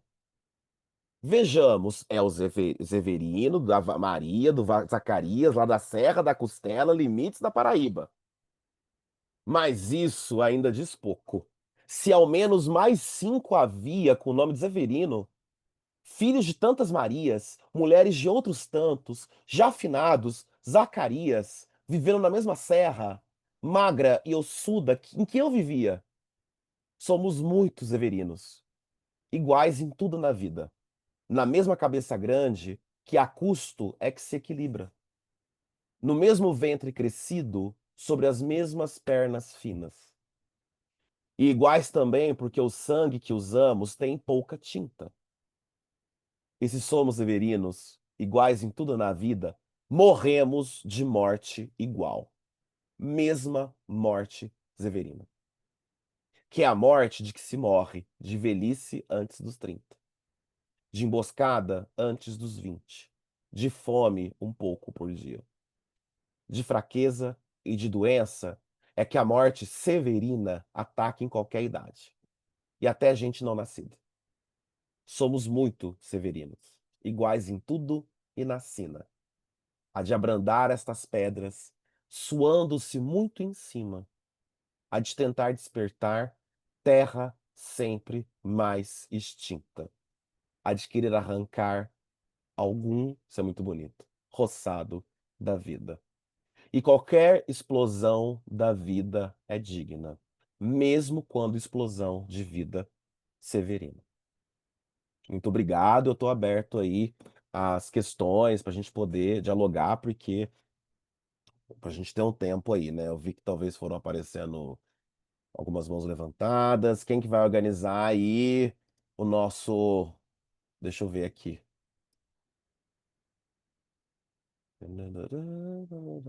Né? Conceição e Carolina Enredo, exatamente, da escola.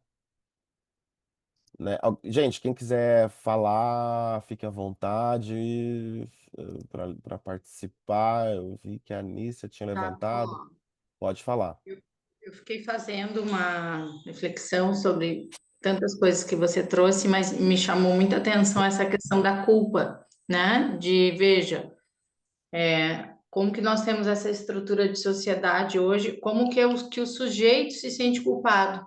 E aí tentei viajar, assim, eu fiquei pensando assim, a culpa do neurótico, que é diferente da culpa em outras estruturas, mas essa culpa do sujeito não ter feito nada errado, entre aspas, e ele se sente responsável, ele se sente culpado porque ele não consegue fazer como o outro, o grande outro, gostaria que ele fizesse, né? Tipo, qual é a expectativa a partir do momento que o sujeito nasce e é subjetivado pelos seus pais, cuidadores, avós, enfim, pela sociedade e ao longo do crescimento, a forma como ele vai enlaçando isso, vai costurando isso ao redor de si mesmo e da vida que ele tem com esses outros tantos, é, como é difícil lidar com isso e levando em consideração essa toda essa carga de responsabilidade e de do que eu coloquei nesse sujeito para que ele seja isso, não seja aquilo, para que ele seja médico, que ele estude assim, que ele estude assado, que ele não faça, né? E como isso aparece na clínica, inclusive lá no catar feijão, que é nesse calor, ó, entre um grão imastigável de quebrar o dente, né? E aí, às vezes, assim, esse grão que quebra o dente, e mesmo assim o sujeito engole, né? Qual é o preço que ele paga para engolir esse raio desse feijão que quebrou? Além de quebrar o dente, ele ainda engoliu e paga um preço, entre aspas, muito alto, né? Por quê? Porque ele não deu outro destino, ele não conseguiu tirar o feijão da boca e, ó, isso aqui não me serve, é lixo, ou eu não quero esse feijão para mim, mas mesmo assim, por que que eu insisto em engoli-lo, né? Então, achei, como sempre, maravilhosa a aula e fiquei pensando, não sei se vale essa reflexão, mas fiquei pensando sobre tudo isso.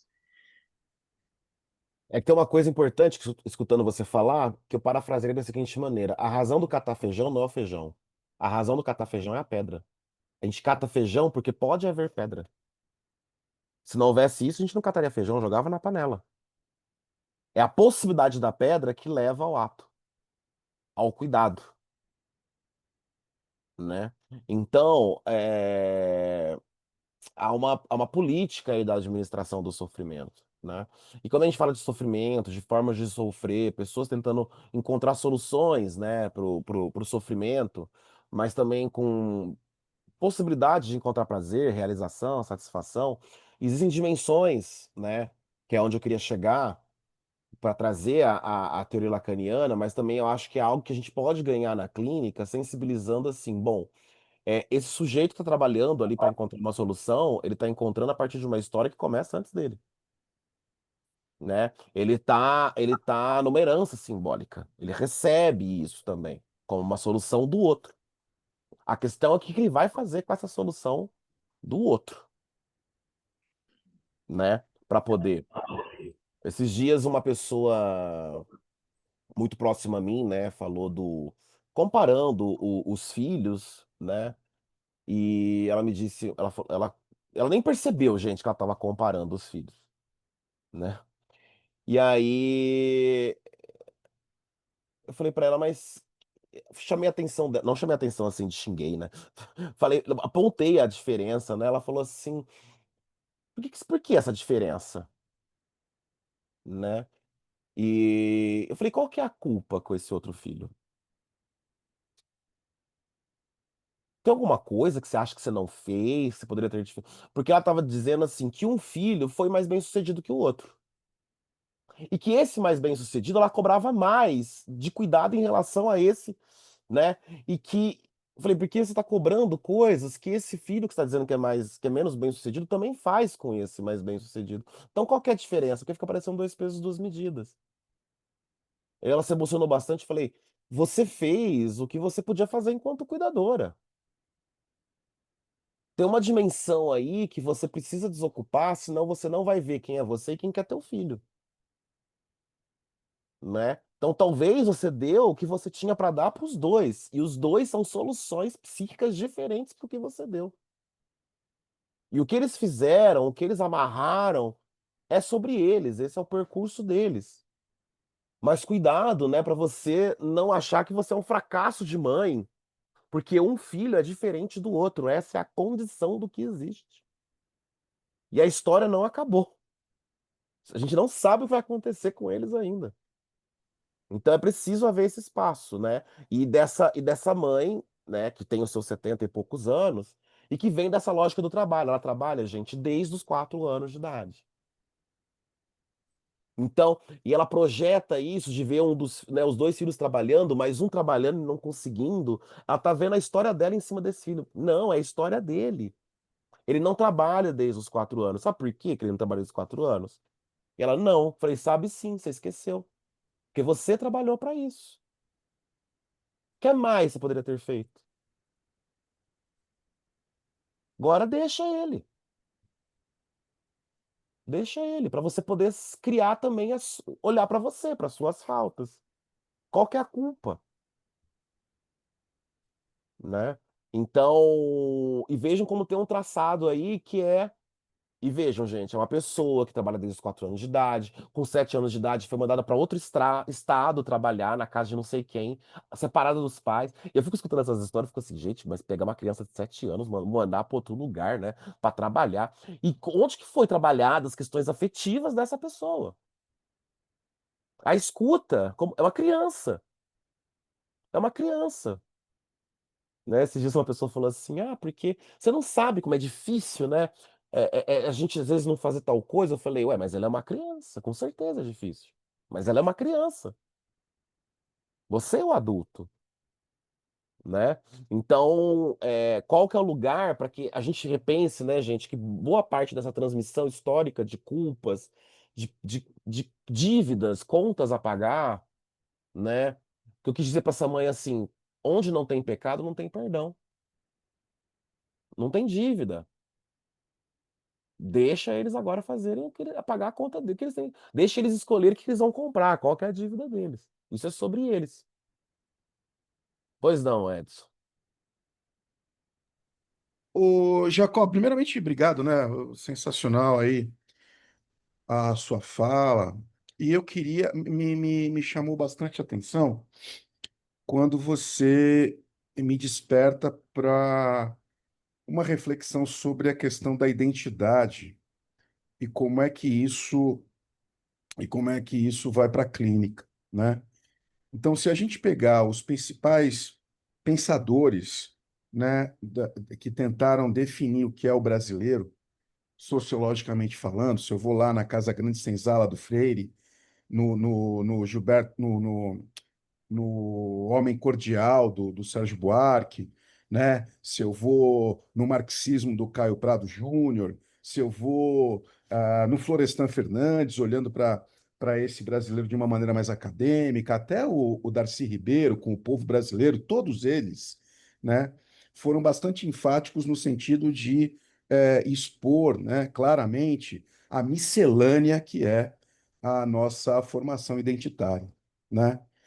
E quando você abordou, né, tangenciou essa questão, eu fiquei me perguntando, né, eu gostaria muito de saber qual é a tua opinião sobre isso, que você acredita que todo esse pensamento sociológico, quando eu recebo alguém hoje na clínica de uma geração que talvez não tenha muita relação com esse processo, você acredita que esse brasileiro que foi tão estudado, tão questionado, tão interrogado como identidade, isso já se diluiu e eu tô diante de uma geração de pessoas que eu vou ter que compreender qual é o processo de identidade dessas pessoas? Ou eu ainda posso olhar para esses caras que interpretaram o Brasil e ainda posso continuar entendendo que o que está chegando para mim também é algo que eu posso compreender como essa identidade que foi uma tentativa de construção ao longo de todo esse tempo. Olha, eu acho que, bom, são autores, né, como você mesmo pontuou, muito diferentes, né, nas suas escolas sociológicas, e como que eles entendem esses processos, né, esse trabalho de constituição.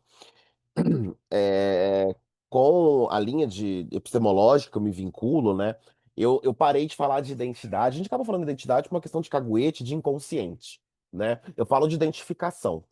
Porque identidade traz pra gente muito uma ideia de uma essência, de uma coisa construída. Estou buscando a minha identidade. Mas, na verdade, identificação porque é um processo, né? Identificação é uma ação, é um trabalho. Então, até para o sujeito se implicar, né? Quer dizer, bom, então a identidade não está escondida aqui, vamos brincar de pique-esconde e ver onde que ela tá. Não. Até que ponto eu também atuo no meu trabalho de identificação? Não é uma atuação completamente livre, obviamente. Mas também, talvez eu tenha um poder de gerência, né? Eu tenho um poder. A palavra me fugiu agora. É, Enfim, eu tenho um poder de atuação também nessa Constituição. Tanto para repetir, tanto para deslocar. Não começo do zero, mas também talvez não seja impossível não fazer nada, não atuar em nada, né? Então, quando a gente vai para essas escolas todas, né, desde do Casagrande Senzala, ou até antes, né, é, tem textos do século XIX, né, pessoal, que falam os brasileiros e os negros, quer dizer, não coloca no mesmo grupo, né? Então, esse processo de entender essa organização social a- é, que se deu dentro de uma organização política com pouquíssima participação social, né?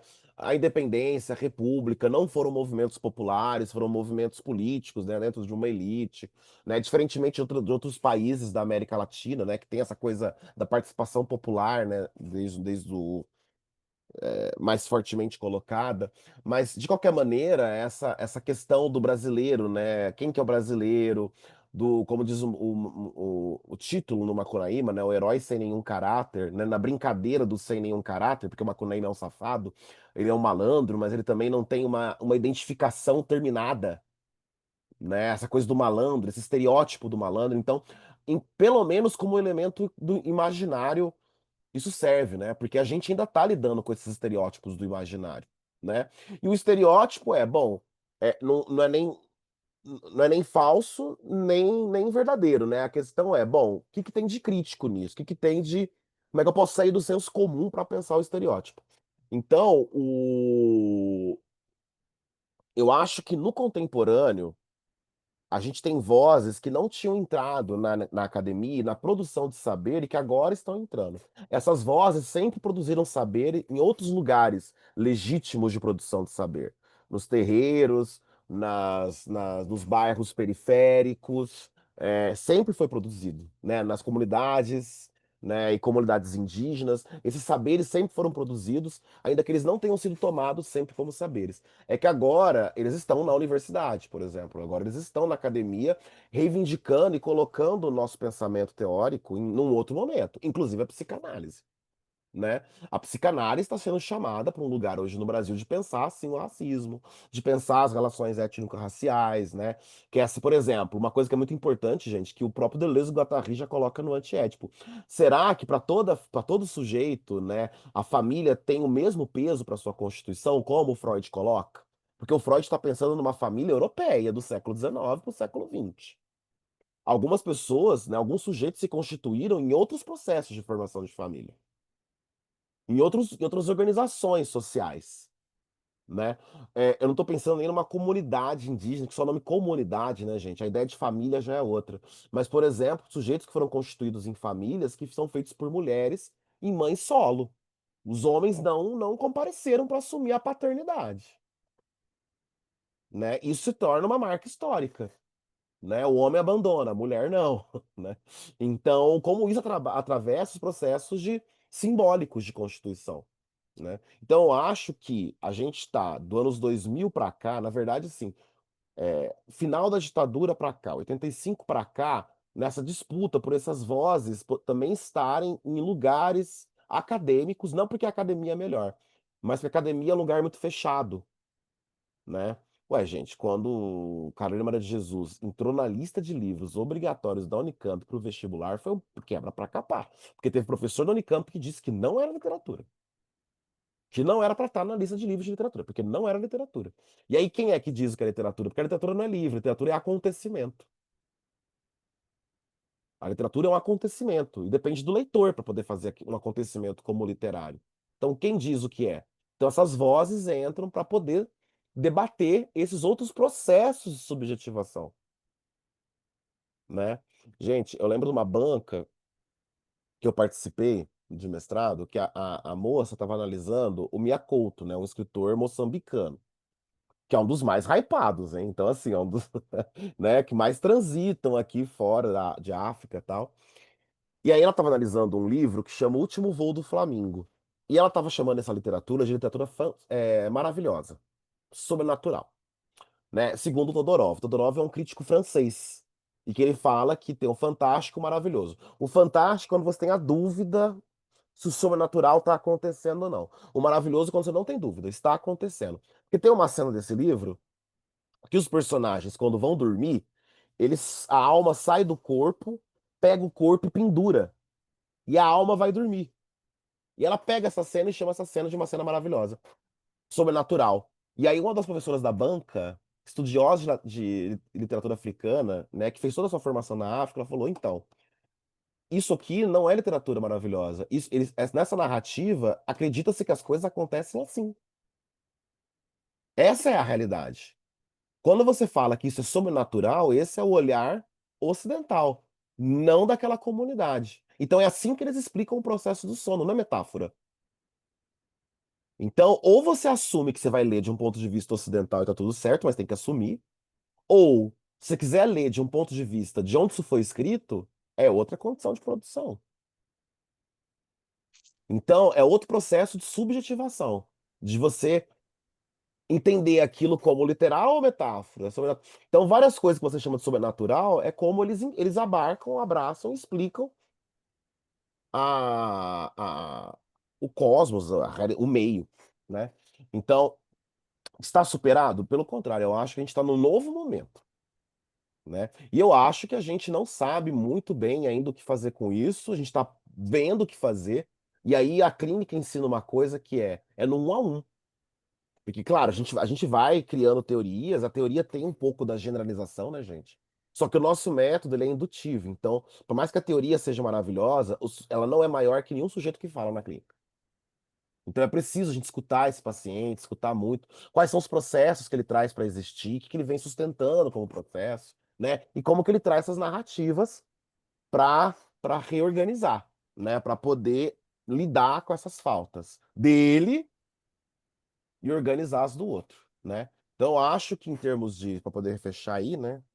De história das ideias, a gente está contemporaneamente num momento novo e vou dizer assim que é um momento maravilhoso, né? A gente vê todos os campos aí sendo repovoados por outros lugares de dizer e constituindo um saber, uma possibilidade de saber mais interdisciplinar, mais plurilinguístico, né? E para psicanálise a gente só tem a ganhar com isso, né?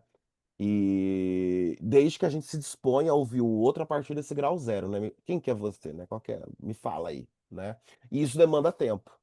Por isso que na clínica psicanalítica a nossa relação com o tempo ela é diferente, né? Não é, quantas sessões você precisa, né? Não sei, não sei, né? Mas é sem saber, talvez a gente possa abraçar isso aí e fazer alguma coisa.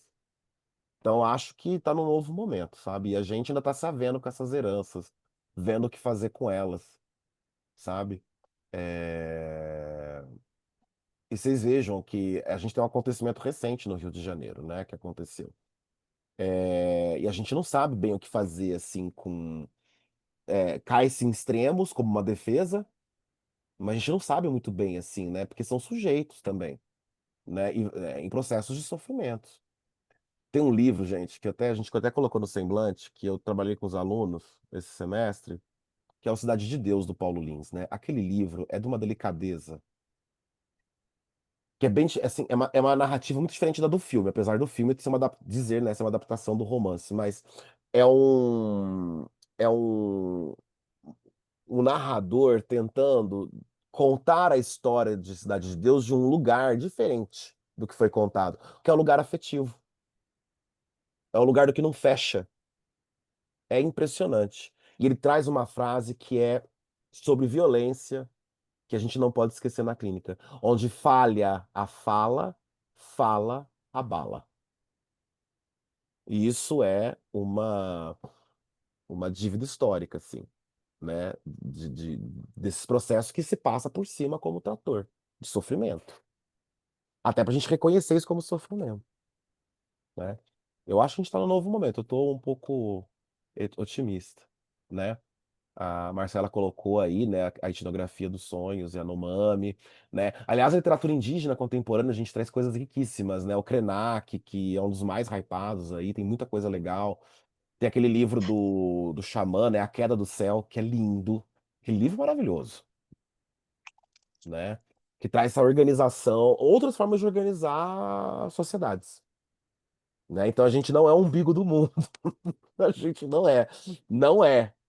Né? E a gente não precisa, a gente passa por essas experiências, né? Yanomami, usuária, a literatura permite a gente frequentar isso, mas acho que a escuta clínica coloca a gente também nesse limite de, bom, a gente não é umbigo.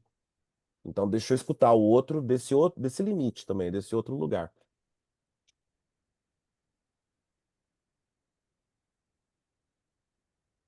Satisfeito? A Michelle até abriu a câmera ali já também. Estava aqui na escuta, professor Na Jacó. escuta. Isso, na escuta, sempre na escuta. Muito rica a sua fala, como sempre, a sua transmissão, né?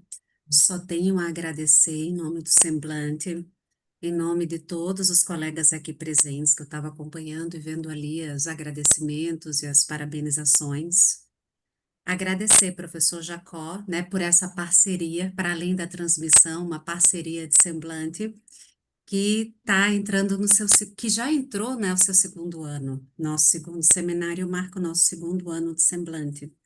E aos colegas aqui presentes que estão, alguns que estão desde o início das nossas formações e outros que estão chegando aqui, né, por grupos de estudos, alguns que estão vindo talvez a primeira vez pelo seminário, sejam sempre muito bem-vindos e bem-vindas. Pessoal, amanhã nós temos o nosso segundo dia de transmissão. Hoje foi só o primeiro. Então, vocês aguardem que teremos mais amanhã comigo. Na quinta-feira, com o nosso querido professor Fransmar, né, psicanalista e transmissor do semblante. E na sexta-feira, com a nossa também querida professora, transmissora do semblante, Juliana Lara. Então, sejam muito bem-vindos para os próximos dias. Aguardamos vocês. Quem for acompanhar via Zoom, vai ser esse mesmo link, tá bem? E quem vier presencialmente ao semblante, Pelotas, Princesa Isabel, 280, sala 1003. Aguardamos vocês às 20 horas amanhã com um cafezinho excepcional. Hum, Viu, Jacó? Esse ano você não veio, olha. Vamos ter? maldita, você vai jogar isso deixa pro final, né? Então tá bom. Mas Fica olha, no próximo vai ter melhor, tá? Para te receber. sempre melhor. Sempre melhor. Hum. Então, um abraço grande, pessoal. Nos vemos amanhã no mesmo bate-link, no mesmo bate-horário. Um beijão. Tchau, Beijos. tchau. Tchau, Boa tchau, noite. gente. Tchau. Boa noite, bom descanso. Obrigada.